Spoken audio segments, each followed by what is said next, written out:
Friends, welcome to the channel. My name is Hako. In this video, we are going to talk about Fatutu. Fatutu? Rock and roll, Miss Vertin. So, Fatutu is a mineral afflatus healer with some seriously unique mechanics. And trust me, she's shaking up the meta in some exciting ways. In this video, I'll break down what she does, the teams she shines in, her strengths, and also her weaknesses. So, grab your unilogs and let's get started. First off, who is Fatutu? She's a mineral afflatus arcanist who deals mental damage. But don't let that fool you, she's not here to be your DPS. Fatutu is all about support, bringing a fresh twist to all healing and debuffing. Hailing from the Nukutai tribe, her story is about stepping out into the big scary world and seeking revenge for her people. Her kit reflects that resilience, with a focus on keeping your team alive while making enemies regret crossing her.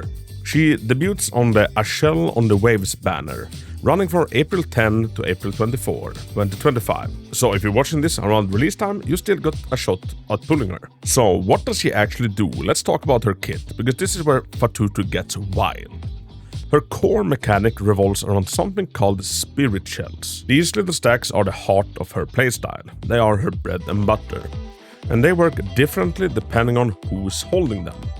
When Fatutu has them, she slaps a stack onto an enemy whenever she takes damage, whether it's direct or redistributed. But when enemies have spirit shells, they take 5% more damage and 5% more critical damage from extra actions, like follow-up attacks.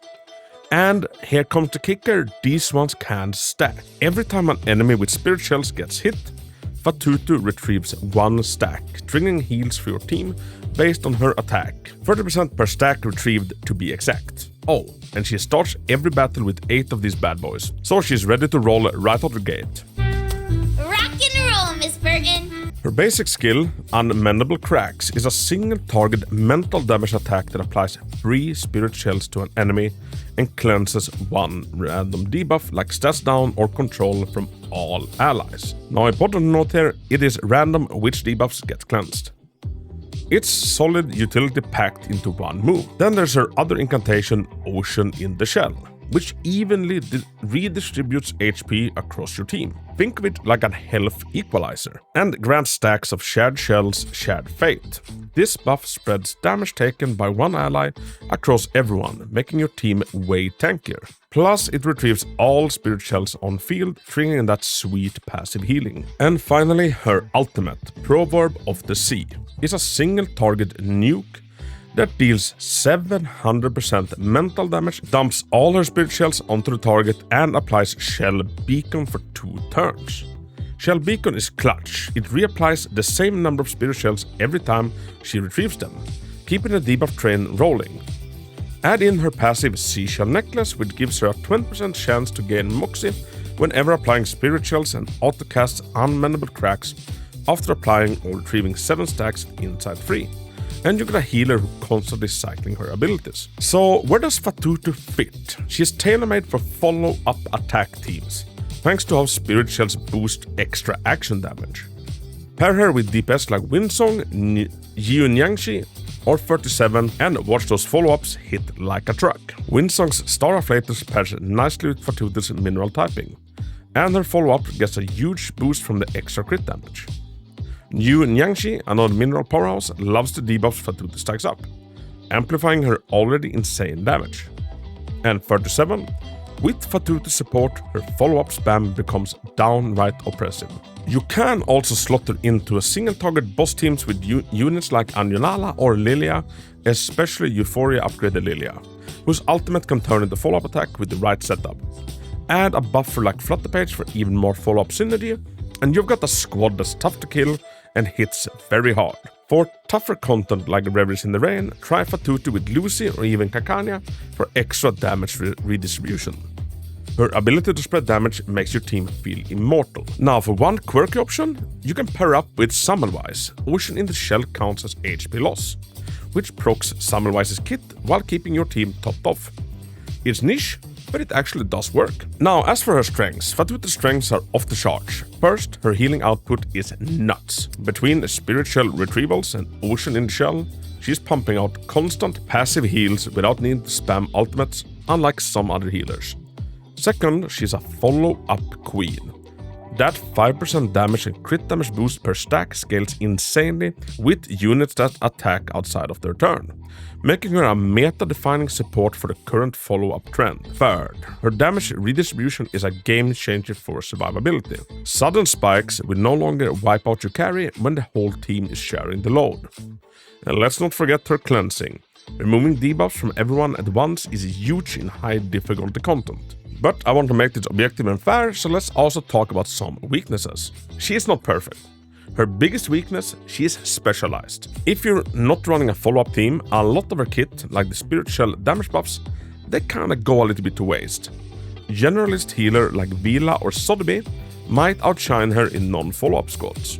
Also, her cleansing is random, so against heavy debuff spam, you might not hit the one you need. Her single target focus means she's less effective in multi-target fights. Her ultimate and unmendable cracks only hit one enemy, so wave clear stages might feel a little bit slow. And while she's great at inside free, getting there takes investment. Without it, her autocast passive doesn't kick in, and she loses some consistency. But overall, she's a very good unit, insanely good in fact. Overall, her strengths definitely outshine her weaknesses. And most meta units that we've had lately, they have been very heavy on the follow-up trend. And we've even seen, some older characters become follow-up characters like Lilia with her Euphoria. So, should you pull for Fatutu? If you're building a follow-up team or tackling endgame content like Main's Bulletin, Reveries in the Rain, absolutely. She's a top-tier pick. Most tier lists put her at the very top when it comes to supporting, and it is for a good reason. Her synergy with meta units like Winsong, Yunangshi, Lucy, 37, and Yunala makes her a no-brainer for those lineups. But if you're still early game or you prefer AoE-focused teams, you might want to save your pulls from a more versatile unit. Either way, her design and both gameplay and visuals is stunning, and she is a blast to play.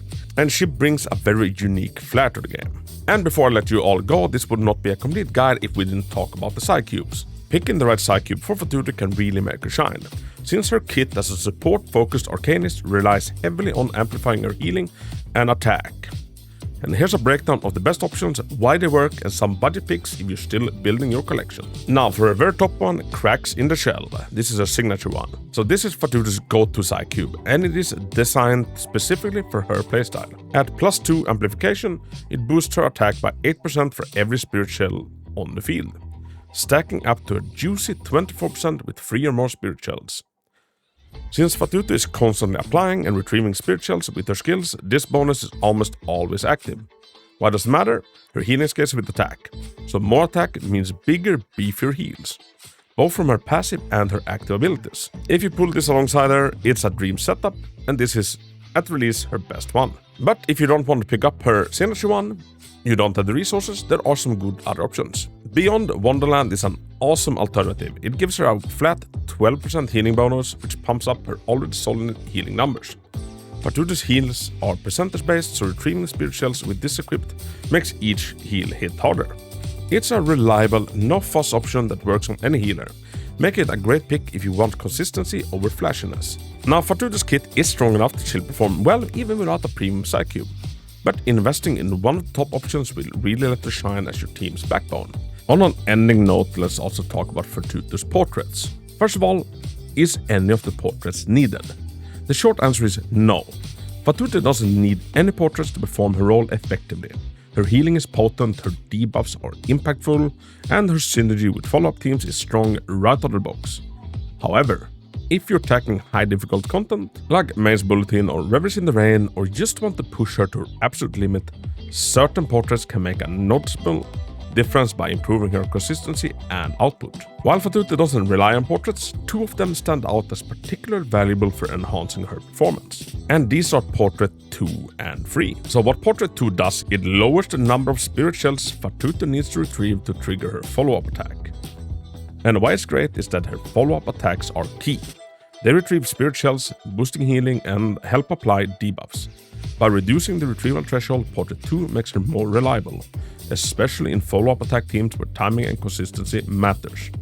This upgrade smooths out her gameplay and maximizes her support potential. And this is arguably her best portrait. So if you want to go past P0, I would say P2 is a good one to aim for. And this is the closest thing to a must-have for optimization, though it's still not essential. And the second most important after that is Portrait 3. Now what Portrait 3 does is that it increases the number of spirit shells applied by unmendable cracks and raises the chance of gaining Moxie from 20% to 25% when casting it.